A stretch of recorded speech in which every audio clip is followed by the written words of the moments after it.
Story time. Let's talk about it.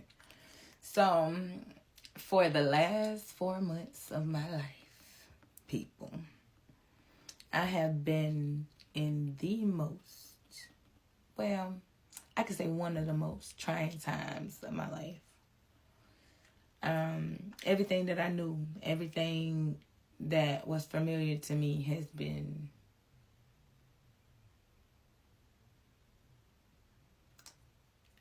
demolished. In the sense of October 23rd was my last day at work. I was suspended because I put in a hotline complaint. I had been asking about different things going on my pay stubs and stuff showing up that don't show up on other people's stuff. Numbers that's not adding up. Yada yada.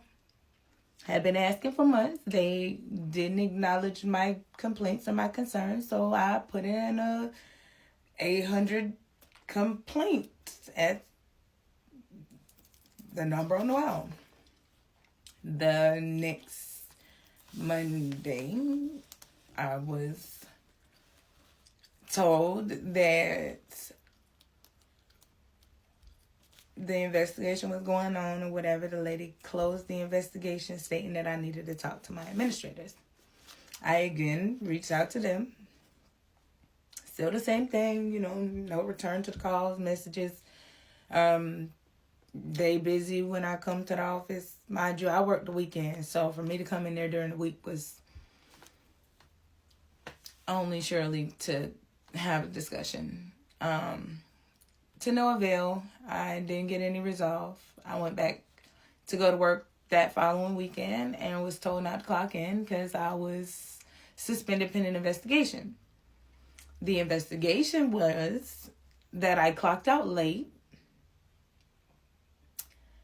and apparently I left and came back and took the computer outside. Bull. Because I clocked out late every week, every shift, actually, as a matter of fact. I was a supervisor, so I worked late every time I worked. And there was an array of things that I did in assisting the CNAs and other nurses and finishing up paperwork and all those things. I was then on this said suspension for 3 weeks before I was told that I was terminated because I didn't have permission to take the work computer outside, which I never used. As a matter of fact, I used my own personal computer or my tablet, and that I did not have permission to work the unauthorized overtime. I worked late every week. Could also show multiple instances over a span of months where it was the same way.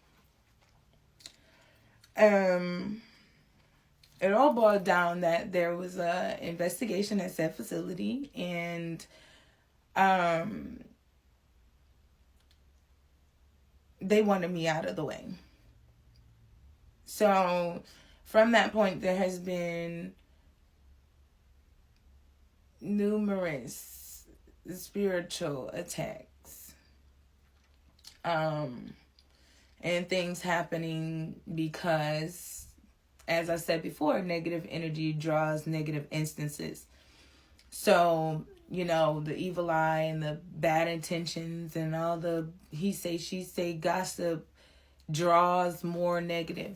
Every time somebody brings up a situation, it puts fuel to the fire, cranks it up again.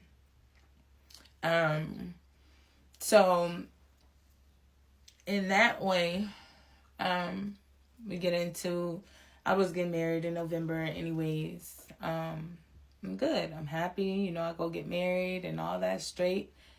And then we're good. We're making money, everything's good. And my husband's like, well, I'm retiring you. You don't have to worry about it. Don't go back to work. Don't worry about them. So, okay. And I shouldn't have been, doing a lot of posting on social media and stuff like that, because honestly, that's one of our biggest downfalls. We put all of our stuff online for people to see, and it just gives them something to pray against, something to pray over, pray down on. And so then my husband and I dropped a friend off at his house, or friend's house, wherever he told us to take him. I don't know whose house it was. Anyway, we're pulling out the driveway. And as we're pulling out the driveway, this person walks up to the car with a flashlight, put the light in our face. Hey, stop the car. Looking at each other like, what the hell? It's dark down here. Mm-hmm. So my husband didn't stop. He kept rolling. Didn't hit the gas, just let the car coast. Again, said person with a flashlight. Hey, stop the car. My husband didn't stop. He kept going. Little bit after that, now we've got lights behind us. The police are in pursuit.